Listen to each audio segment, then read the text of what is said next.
हारने वाले हमेशा असफलता के डर के बारे में सोचते हैं, लेकिन जीतने वाले हमेशा सफलता के पुरस्कार के बारे में सोचते हैं। दोस्तों, मैं आज आपको Alibaba.com के फाउंडर और इस समय चीन के सबसे धनी व्यक्ति जैक मा की सफलता की कहानी के बारे में बताने जा रहा हूं। जैक मा विश्व के सबसे सफल एंटरप्रेन्योर में से एक हैं। उनकी कुल संपत्ति $20 बिलियन आंकी गई है। दोस्तों, जैक ने यह सफलता इतनी आसानी से नहीं पाया है। उनके संघर्षों को अगर आप जानेंगे तो आश्चर्य करेंगे कि इतनी असफलताओं के बाद भी कोई आदमी कैसे आगे बढ़ते रहने की सोच सकता है। जैक मा का जन्म 10 सितंबर 1964 को चीन के एक छोटे से गांव में हुआ था। जब वे 13 साल के थे तभी उन्होंने इंग्लिश सीखनी शुरू कर दी थी। ऐसा चीन में बहुत ही कम लोग करते थे, क्योंकि उस समय चीन की प्रमुख भाषा चीनी थी और इंग्लिश सीखना जरूरी नहीं माना जाता था। इंग्लिश सीखने के लिए उन्होंने किसी शिक्षक का सहारा नहीं लिया था, बल्कि वे टूरिस्ट गाइड बन गए थे और टूरिस्टों को घुमाने के दौरान वो उनसे इंग्लिश में बातें करने की कोशिश किया करते थे। उन्होंने यह काम करीब 9 साल तक किया, जिससे उन्हें इंग्लिश का अच्छा नॉलेज हो गया था। दोस्तों, जैक मा का वास्तविक नाम मा यून है। इन विदेशियों को गाइड करते करते एक विदेशी व्यक्ति से उनकी गहरी मित्रता हो गई, जो उन्हें पत्र लिखा करता था, और उसी विदेशी मित्र ने उन्हें जैक नाम दिया, क्योंकि चीनी में उनका नाम बोलना और लिखना बहुत ही कठिन था। तब से मा यून को जैक के नाम से ही जाना जाता है। जैक का पढ़ाई में बिल्कुल भी मन नहीं लगता था। इसी वजह से वो 4th क्लास में 2 बार और 8th में 3 बार फेल हो गए।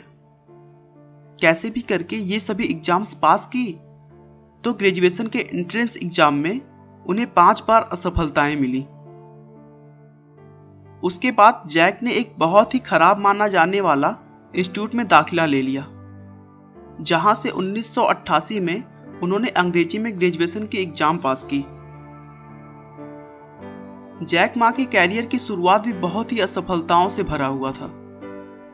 उन्होंने 30 अलग अलग जगहों पर नौकरी के लिए आवेदन किए, लेकिन हर बार उन्हें निराशा ही हाथ लगी। इसी बीच वो एक बार KFC में भी नौकरी के लिए गए। उस समय KFC चीन में पहली बार आया था। इस नौकरी के लिए 24 लोगों ने आवेदन किया था, जिसमें से 23 लोग सेलेक्ट हो गए, लेकिन एकमात्र जैक का चयन नहीं हुआ। शुरू से ही इंग्लिश अच्छी होने के कारण बाद में उन्हें एक कॉलेज में एज अ लेक्चरर रख लिया गया।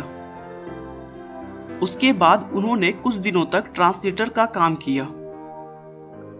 1995 की शुरुआत में वो अपने दोस्त से मिलने अमेरिका गए, जहां उन्होंने पहली बार इंटरनेट देखा।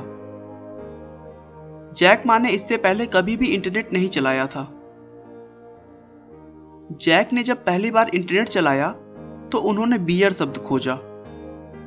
उन्हें बियर से संबंधित बहुत सी जानकारियां अलग अलग देशों से प्राप्त हुई, लेकिन वो यह देखकर चौंक गए कि उस सर्च में चीन का नाम कहीं भी नहीं था। फिर उन्होंने चीन के बारे में सामान्य जानकारियां ढूंढने की कोशिश की, लेकिन फिर उन्होंने पाया कि चीन की कोई सामान्य जानकारी भी इंटरनेट पर उपलब्ध नहीं थी। जैक को इंटरनेट में एक अच्छा अपॉर्चुनिटी दिखाई दे रहा था, जिसके बाद जैक ने इंटरनेट से ही जुड़ी हुई किसी काम को करने का सोचा। उन्होंने थोड़ा और रिसर्च किया और फिर अपने देश के छोटे बड़े व्यवसाय को इंटरनेट से जोड़ने के लिए अपने फ्रेंड्स के साथ मिलकर एक वेबसाइट बनाई, जिसका नाम चाइना येलो पेज था। कॉन्सेप्ट अच्छा होने के बावजूद उन्हें चीन में इसके लिए फंडिंग नहीं मिल पाई, जिसके कारण उन्हें इसे भी बंद करना पड़ा। दोस्तों, इतने असफलताओं के बाद तो शायद ही कोई होगा जो आगे फिर और कुछ करना चाहेगा, लेकिन नहीं। जैक ने अपनी पुरानी कमियों को ध्यान में रखते हुए अपने वाइफ और 20 लोगों के साथ मिलकर उसी कॉन्सेप्ट के साथ फिर से एक नया वेबसाइट बनाया, जिसका नाम Alibaba.com था। इसमें भी उन्हें शुरुआत में थोड़ी सी प्रॉब्लम फेस करनी पड़ी, लेकिन फिर सॉफ्ट बैंक के एक बड़े निवेश के साथ इस कंपनी ने कभी भी पीछे मुड़कर नहीं देखा और देखते ही देखते दुनिया की सबसे बड़ी ई कॉमर्स कंपनी ईबे को अगले 4 सालों के अंदर ही अंदर अपने देश से बाहर का रास्ता दिखा दिया। जैक मा आज दुनिया के रिचेस्ट पर्सन में गिने जाते हैं। उनकी कुल संपत्ति $20 बिलियन से भी ज्यादा है।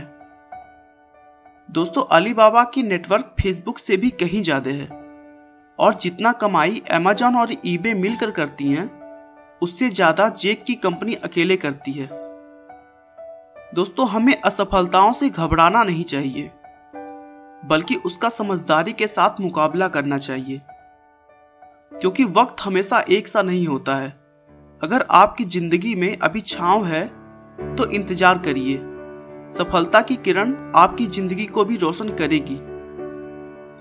दोस्तों, किसी काम में असफलता मिलने पर हताश न हो। असफलता तो आपको ज्यादा समझदारी से उसी काम को दोबारा करने का मौका देती है।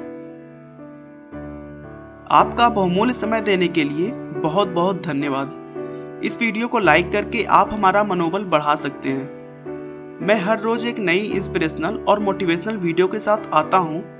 दोस्तों, अगर आप हमारे वीडियो को मिस नहीं करना चाहते तो कृपया चैनल को सब्सक्राइब कर लें। आपको यह कहानी कैसी लगी हमें कमेंट करके जरूर बताएं। धन्यवाद।